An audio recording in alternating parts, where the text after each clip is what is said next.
Olá pessoal, sou Josiel, professor de História. Hoje nós iremos estudar sobre o módulo 1 das Revoluções Inglesas, a Revolução Industrial.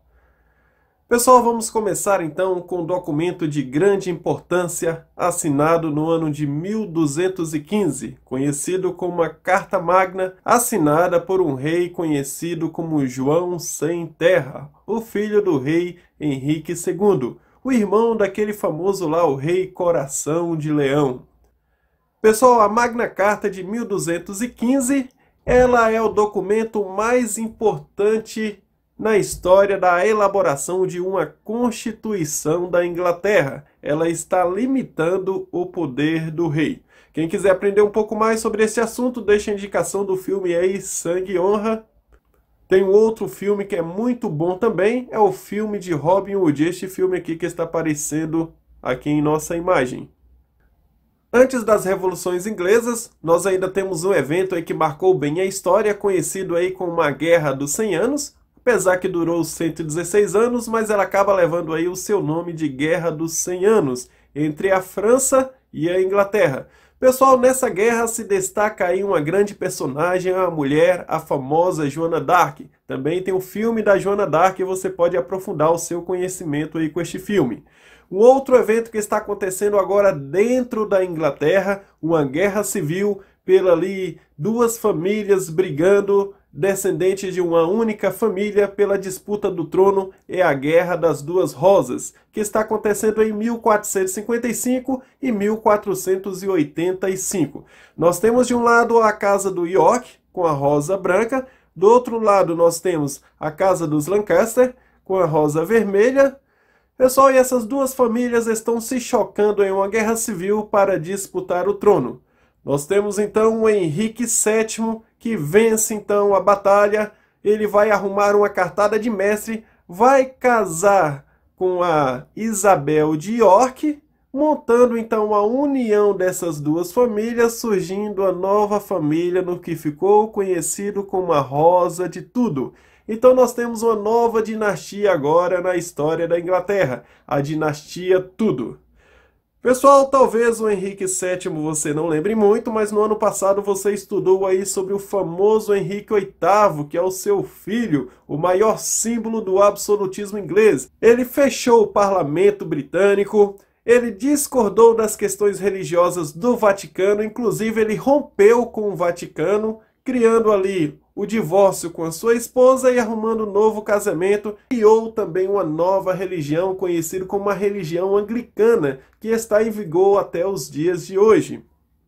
Então ele separa de Catarina, casa com Ana Bolena, e nós temos aí então o rompimento com o catolicismo, pois não apoiava o divórcio na época. Continuando ainda na dinastia Tudor, ele morre, deixa como herdeira do trono a sua filha, a Maria I, mais conhecida pela sua severidade como a Maria a Sanguinária. Era uma católica fervorosa, tentou retomar ali o catolicismo na Inglaterra, não seguindo os passos do seu pai. Pessoal, ela também vai embora, deixa este mundo, e nós temos aí a sua irmã herdando o trono, conhecido como a Rainha Elizabeth, mais famosa como a Rainha Virgem, por não ter deixado o herdeiro. Se ela não deixou nenhum herdeiro, isso quer dizer que a dinastia Tudor acaba aqui com a Rainha Elizabeth. Ela vai criar uma perseguição aos puritanos, ela vai derrotar a armada espanhola, vai promover um desenvolvimento do mercantilismo inglês, inclusive no seu período vai ficar conhecido como o século de ouro da Inglaterra. É um período aí que nós estamos também fazendo a descoberta para a Inglaterra dos territórios aqui na América. Pessoal, morre então a Rainha Elizabeth, sem deixar herdeiros, vem então o seu primo lá da Escócia, o rei James I. Então ele vai unir a coroa agora da Escócia, da Irlanda e da Inglaterra. Aqui nós temos o início aqui de um Reino Unido. Os católicos vão tramar uma conspiração que vai ficar conhecido como a Conspiração da Pólvora, onde vão armar barris, de pólvora debaixo do parlamento para tentar explodir aí o rei. Para vocês verem aí como o rei era bem querido aí pela população. O rei vai criar também conflitos aí com o parlamento, essa questão ali de autoridade, de absolutismo, vai promover uma perseguição religiosa aos puritanos, onde isso vai fazer com que alguns puritanos deixem a Inglaterra e migrem para outras regiões. Ele vai ordenar algo que marcou na história e usamos até hoje, a tradução da Bíblia para o inglês. A Bíblia leva aí o seu nome, a versão King James, né? Ou a versão Rei James ou Rei Jaime I. Ele vai iniciar a colonização na Inglaterra, inclusive boa parte desses puritanos fugindo ali da sua perseguição irão aí para a Inglaterra. Pessoal, morre James I, herda então o trono seu filho, Carlos I. Ele é o protagonista da nossa guerra civil. Vai casar com uma católica, causando aí conflitos com os puritanos e os calvinistas, ou seja, com os protestantes. Acreditava no direito divino dos reis, ou seja, se ele governa, isso é da vontade de Deus. Pessoal, o parlamento, que não era muito consultado, ele decide reabrir, convoca ali o parlamento para tentar uma autorização para o aumento de impostos. O parlamento, logicamente, ele não aprova. Nós temos um impasse aqui, a Irlanda está decidindo se tornar independente, ele precisa ali levantar fundos, vai tentar isso com aumento de impostos, mas o parlamento não aprova aí este aumento, e o rei, o que ele vai fazer? Ele vai fechar mais uma vez o parlamento. Pessoal, fechando o parlamento agora é um estopim para o que está acontecendo na Inglaterra. Nós vamos ter agora uma divisão de um reino. Nós vamos ter pessoas que estão apoiando a ideia de um parlamento, de uma monarquia parlamentar, e outras pessoas que estão defendendo o rei, criando então uma guerra civil. De um lado, então, nós vamos ter do rei fazendo parte os católicos, os anglicanos e a nobreza. De outro lado, nós temos os puritanos, a burguesia e a gentry. A gentry seria como se fosse ali uma nobreza da zona rural. Nós temos então a Revolução Puritana de 1642, grave este nome aqui, o famoso Oliver Cromwell. Oliver Cromwell está na liderança dos puritanos, na liderança do parlamento. E nós temos uma batalha aqui, uma das batalhas mais sangrentas, a Batalha de Marshmoor, 1644. Pessoal, ele vai usar uma tática de guerra conhecida como a meritocracia, onde se você quer subir de patente no exército, você precisa se destacar na guerra. Isso vai facilitar com que o seu exército tenha ali uma perfeição, uma qualidade melhor e consegue vencer o exército do rei. Pessoal, o exército do rei era mais conhecido como cavaleiros partidários do rei, o exército de Oliver Cromwell mais conhecido como os cabeças redondas, tá? Eles tentavam diferenciar ali os seus cabelos do rei, cortavam o cabelo meio arredondado, ficaram conhecidos como cabeças redondas. Finalizando então a nossa guerra civil, Oliver Cromwell proclama então a república na Inglaterra. Temos então a República de Oliver Cromwell. Pessoal, a República de Cromwell. Carlos I ele tenta fugir para a Escócia, só que os escoceses vendem depois de volta Carlos I para a Inglaterra, onde ali ele é morto. A República é instalada, Cromwell recebe o título de Lorde Protetor. Só que aí vem um porém. Aquilo que era contestado, o absolutismo, que foi lutado para derrubar, Oliver Cromwell deixa o poder subir a cabeça e instala de volta um absolutismo, uma ditadura. Vai ficar conhecido esse período como a ditadura de Cromwell. Aqui nós vamos ter algumas questões, onde ele vai fechar o parlamento, vai governar com total poder, só que ele vai criar algo aí que vai melhorar a economia da Inglaterra e abrir portas para a Revolução Industrial. Ele vai criar os atos de navegação, ou seja, qualquer mercadoria de fora só poderia entrar na Inglaterra através dos navios ingleses. Ele está monopolizando as navegações. Nós vamos ter também a formação das comunidades da Inglaterra, Escócia e a Irlanda, como vocês percebem aqui no nosso mapa. Nós temos até aqui uma história também mostrando como chegar até a nossa bandeira hoje da Inglaterra, né? Então, somando aqui a bandeira da Inglaterra, mais a bandeira da Escócia, nós temos a bandeira aqui da... Nós temos aqui a bandeira do Reino Unido. Formando aqui, ainda este reino se unindo com a Irlanda, nós temos a bandeira atual hoje do Reino Unido. Ok? Pessoal, Oliver Cromwell morre, ele deixa então o trono para o seu filho, o Richard Cromwell, que não tinha mesmas habilidades como o seu pai, vai governar por apenas 6 meses, onde a pressão vai forçar a abdicar do governo. O que o parlamento vai fazer? O parlamento vai trazer de volta a dinastia dos Stuart, trazendo lá o filho de Carlos I, Carlos II. E Carlos II até que vai ter um bom governo, porque ele era católico, mas ele não vai deixar transparecer isso para ninguém, vai guardar em segredo até o dia da sua morte.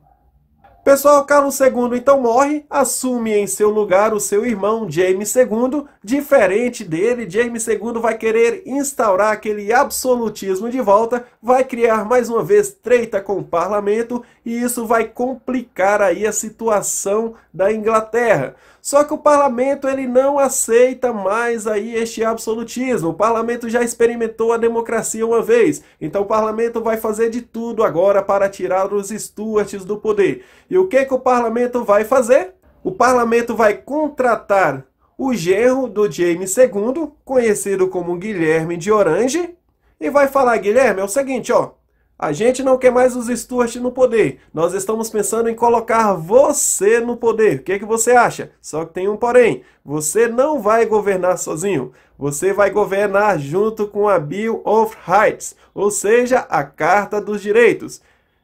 Em outras palavras, teremos uma monarquia parlamentarista. Você finge que governa, mas quem governa de fato seremos nós, o parlamento. Certo? E assim resolveram. Nós tivemos lá, Guilherme de Orange chegou e nós tivemos então o fim do absolutismo na Inglaterra. Este evento ficou conhecido como a Revolução Gloriosa. Por que Revolução Gloriosa? Porque não houve derramamento de sangue e foi uma glória para as ideias do parlamento. Pessoal, marcou então o fim da Revolução Inglesa. Vamos resumir em uma frase? O que foi então a Revolução Inglesa? Foi o fim da monarquia absolutista e o início da monarquia parlamentarista. Com essa frase resumimos aí a nossa matéria. Pessoal, hoje em dia nós ainda temos na Inglaterra a monarquia parlamentarista. Temos a representação de uma rainha, mas quem governa de fato é o parlamento. Ou seja, a rainha pode até criar as leis, mas se o parlamento não aprova, não tem validade alguma. Partindo então para a continuação, os atos de navegação de Oliver Cromwell fortaleceram os cofres públicos da Inglaterra e isso vai facilitar para que aconteça a Revolução Industrial. Pessoal, vamos lá, o que é indústria? É todo o esforço do homem para transformar a matéria-prima em mercadoria. Para isso, ele se utiliza de ferramentas ou máquinas. Conceito: conjunto de transformações técnico-científicas ocorridos a partir do século XVIII na Inglaterra, caracterizadas pelas mudanças nos meios produtivos. Quais são essas mudanças? Quais os meios? Era manufatura, ou seja, produtos feitos à mão. A manufatura foi substituída pela maquinofatura, ou seja, produtos feitos em uma escala maior através das máquinas. Nas manufaturas nós tínhamos o trabalho manual, artesão, e o trabalhador participava de toda etapa do trabalho. Não é disciplinado pelo tempo, tá? Você ali se organiza no seu tempo. Já na maquinofatura é diferente. Você é disciplinado pelo tempo. Exemplo, nós temos ali uma produção em série, se você para, a máquina para, toda a produção para, você se torna um escravo do tempo. Então nós vamos ter a divisão do trabalho, produção em série, dinâmica de tempo de produção. Por que a Inglaterra foi a primeira, então, na Revolução Industrial? Vamos ver? Primeiro, ela tinha o monopólio dos mares, lembra dos atos de navegação? Desenvolvimento do mercantilismo, a abundância de riquezas naturais, como o carvão e o ferro, investimento privado, mais incentivo do governo. Resultado, Revolução Industrial. Inclusive, pessoal, neste período aí foi tirado muito ouro do Brasil, que Portugal levou, tinha dívida com a Inglaterra, mandou para a Inglaterra e essas riquezas ajudaram na Revolução Industrial. Principais avanços tecnológicos. Nós vamos ter aqui por Thomas Newcomen a invenção da máquina a vapor. Vamos ter aqui também como os principais avanços o melhoramento do motor a vapor por James Watt. Tivemos aí também a construção de um antier a vapor, ou seja, a máquina de costurar a vapor. Aqui embaixo seria o original, aqui em cima eu coloquei só para a gente entender melhor como funcionava, tá? Essa seria a foto real da nossa tier a vapor, ou a máquina de costura a vapor surgida naquele período.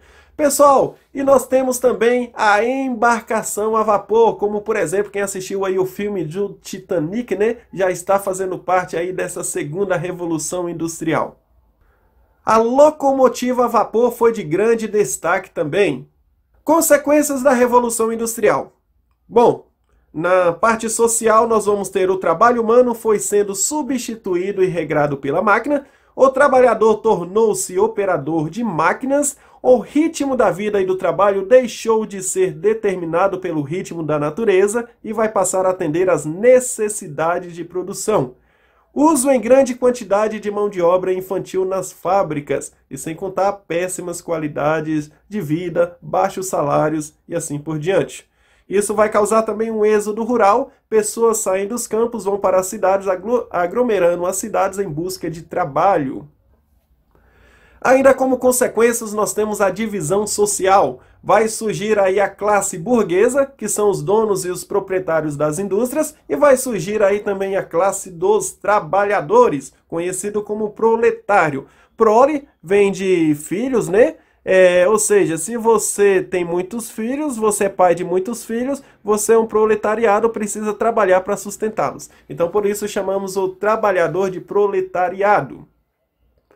Sobre as situações econômicas, como consequências, nós tivemos o desenvolvimento do capitalismo de forma desigual, aumentando a produção de mercadorias em menos tempo, aumentando o lucro e a riqueza de alguns, e a maior concentração de renda nas mãos dos donos das indústrias. Consequências ainda nas partes ecológicas, inclusive nós temos até hoje, se você for olhar aí, nós estamos muito preocupados aí com o aquecimento global, né? Então vamos ter aí maior necessidade de matérias-primas, aumento de poluição dos rios e do ar com a queima do carvão, mineral para gerar ali energias para as máquinas, o crescimento desordenado das cidades, gerando problemas de submoradias e ocupação irregular. Aumento das doenças, acidentes de trabalho em função das péssimas condições de trabalho nas fábricas, principalmente acidentes ao trabalho infantil. Pessoal, lembrando que se uma mulher naquela época engravidasse e não fosse trabalhar, você não tinha direito nenhum. Você chegaria a trabalhar até 16 horas por dia. Você não tinha benefícios trabalhistas neste período, tá? Então essas péssimas condições de trabalho, com as péssimas moradias, longas jornadas de trabalho, a falta de férias, isso tudo está revoltando também a população. As cidades e a vida operária. O artesanato caseiro praticamente vai começar a ficar escasso. A expansão das fábricas atraiu trabalhadores das áreas rurais para a cidade. E nós vamos ter a política do cercamento de terra, conhecido como a enclosure. O que seria essa política de cercamento? Ou seja, se você trabalhava antes em uma grande quantidade de terra, essas terras estão sendo cercadas para a criação de ovelhas, para as ovelhas fornecerem lãs para as indústrias de tecidos. Então chamamos de política de cercamento. Isso vai causar um êxodo rural para a cidade. A classe operária procura se organizar agora em busca de melhorias de qualidade de vida, trabalhos e assim por diante. Então as máquinas vistas como responsáveis pelo desemprego e pela miséria começarão a ser contestadas. Longas jornadas de trabalho, baixos salários, exploração do trabalhador. Nós vamos ter aqui a criação dos sindicatos em 1824. O parlamento inglês ele vai permitir que as primeiras associações operárias começassem a serem legalizadas. Dentro da organização dessa classe operária, nós vamos ter um movimento que está surgindo também, conhecido como ludismo. Um movimento de forma de protesto, onde eles vão usar esse protesto quebrando ali as máquinas. Foi organizada, dirigida ali pelo general Lodge, em março de 1812.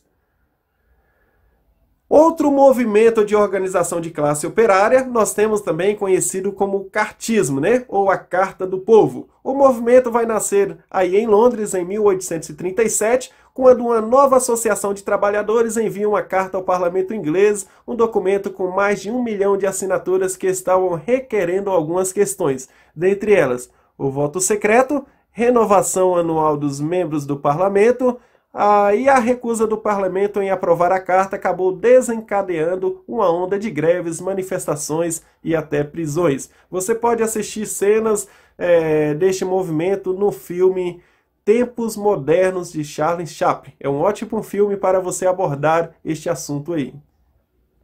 Pessoal, agora é com vocês. Lembrando, nós tivemos 3 revoluções industriais, onde a energia era o carvão, o motor era a vapor. A segunda revolução já vai mudar, a energia já vai ser o petróleo, o motor já vai ser a combustão. Na terceira revolução já vai mudar a energia também, vamos ter a energia eólica. E vai mudar também, aí vai acrescentar a nanotecnologia, a era da informática. Então nós tivemos aí esses 3 períodos. Hoje já vivemos em uma 4ª revolução industrial aí, chegando aí também a computação quântica. Ok? Então o mundo continua em processo de evolução. Hoje fica difícil você acompanhar tanta tecnologia. Pessoal, então agora é com vocês. Façam a leitura aí do módulo 1. Resolvam as atividades das páginas 3 até a página 19. Até a próxima!